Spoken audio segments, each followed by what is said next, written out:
De volta com o Jornal da Correio, hora da gente conversar sobre esporte. Vamos falar sobre a situação do Botafogo. Botafogo que tem aí o torcedor pego de surpresa hoje com mais uma novidade nos bastidores do clube, que vive uma crise, né, dentro e fora dos gramados.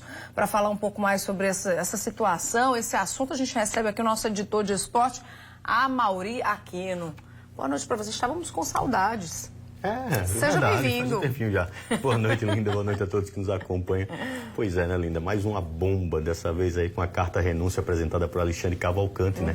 Agora ex-presidente do clube, né? O dirigente assinou o documento e que foi encaminhado esse documento já ao Conselho Deliberativo do Alvinegro. Com isso, Roberto Buriti, vice-presidente, seguindo o estatuto interno da equipe, assume a presença do Belo. Na carta, dois destaques aí super importantes, o pessoal de casa está podendo ver aí, onde ele diz, abre aspas, fui vencido pelas circunstâncias e deixo o comando do Botafogo. E completou que segue em paz, com a consciência tranquila de quem tentou fazer o melhor, fecha aspas. Fui vencido pelas circunstâncias. Dá margem para várias interpretações, muita interpretação. E ele, como professor, soube bem, né, usar as palavras e deixar essa dúvida no ar. Disse sem dizer, não é? Né? Deixa essa dúvida no ar. Então, a gente fica aqui naquela questão. Eu falei com o Alexandre agora à tarde, enfim, mas foi uma conversa mais amistosa. Sim. Ainda não se pronunciou quando vai falar publicamente, vai falar com a imprensa, enfim, se é que vai falar, né? Porque, enfim, ele agora fecha todo o ciclo aí no Botafogo, mas o Alexandre, enfim, é professor, né? Deve seguir a sua vida acadêmica, a sua vida também como torcedor do Alvinegro, mas digamos que também sofreu muito realmente nesses bastidores, porque é diferente de qualquer outro clube. O Botafogo não tem dirigente, não tem dirigente executivo, nem tem gerente de futebol, que justamente é o cara que bota a cara, né? Sim. A cara tapa em situações como essa, como foi a eliminação na Copa do Brasil, como foi a eliminação na Copa do Nordeste, como foi a eliminação precoce, recente aí no Campeonato Paraibano, com a derrota por 5-1 fora de casa. Então, o Alexandre acabou sendo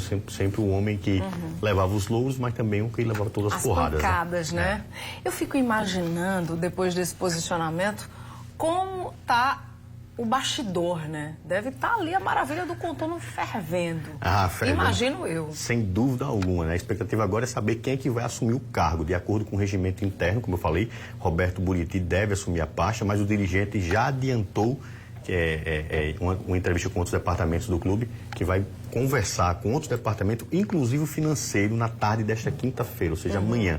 E só depois disso é que ele vai tomar uma decisão, se realmente vai seguir como presidente ou se vai chamar uma nova eleição, o que é que vai ser feito. Aí isso pode ser considerado aí, eu entendo, como a cereja do bolo das aberrações que o clube tem vivido só nesse mês de março, né? O Belo teve a polêmica envolvendo dirigentes do clube e jornalistas, ao fim da partida contra o Souza, o primeiro jogo da semifinal do Campeonato Paraibano no Almeidão. A eliminação do Campeonato Paraibano, né, os 5-1, acho que nenhum torcedor vai esquecer nem tão cedo. Primeiro não esperava. E nem esperava, né, esse placar. Mas tudo bem. E a não contratação do executivo de futebol, Renan Morabach. Ele que foi contratado, ele que disse que validou a contratação do Leston Júnior, também anunciado ontem como novo treinador. Você trouxe aqui essa informação. Isso. E menos de 24 horas depois, o Renan já foi descontratado. O certo é que o Botafogo vai precisar trabalhar muito, Linda, para salvar a temporada. Acho que não só salvar a temporada, né? Até aqui com o Leston anunciado nesta terça-feira, o time já conta com 3 treinadores, né? Nós tivemos aí o Moisés Egert, que começou o trabalho lá em novembro. Tá. Aí foi eliminado lá do campeonato da Copa do Nordeste logo no início de novembro, não fez bem o Campeonato Paraibano, eliminado da Copa do Brasil, já viu o Francisco Diá, eliminado da Copa do Brasil, também capengou no Campeonato Paraibano, entrou o Batizoco, que aí foi só um técnico interino aí para 3 jogos, né? 3 jogos como treinador e todos esses sem sucesso. Então o clube está atuando muito bem até aqui, mas no campo da polêmica. E isso pode aí custar muito para o Botafogo, principalmente no futuro. Quando eu falo futuro, eu falo aí na próxima temporada. Porque a Série C começa agora em maio.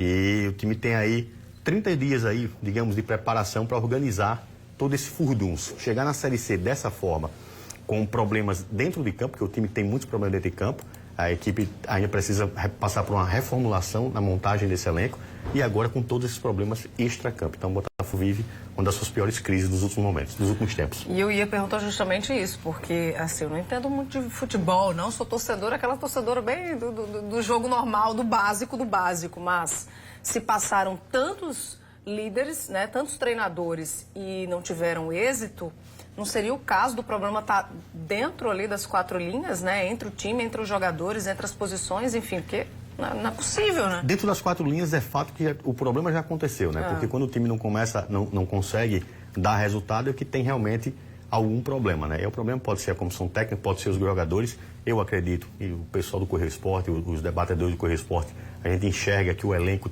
de fato, tem seus déficits, tem problemas demais, né? Como é problema no gol, problema nas laterais, problema no sistema defensivo como um todo, né?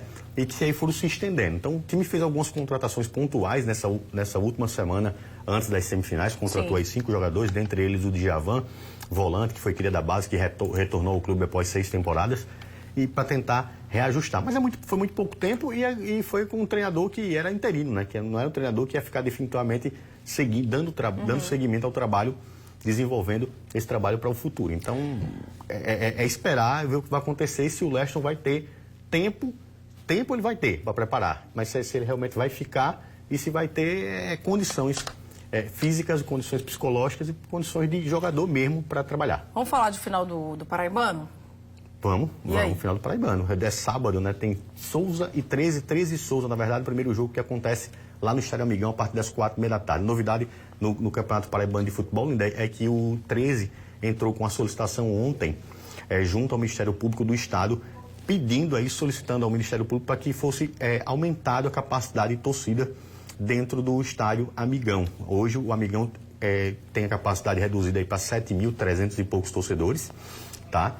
Recebeu no último jogo contra o São Paulo Cristal um pouco mais de 6.000 torcedores, 6.005 torcedores, e aí o time está tentando aí esse aumento aí de até 100% a mais. Lembrando que esse número total, 10%, vai ser do Souza. A intenção do Alvinegro é que esse número seja dobrado, mas eu já soube agora há pouco, nos bastidores, de que o Ministério Público deve liberar amanhã 12.000 pagantes para esse jogo entre 13 e Souza, lá no Estádio Amigão, nessa primeira final que acontece às 4h30 da tarde do próximo sábado. 12.000 pagantes devem ser liberados. Muito bem.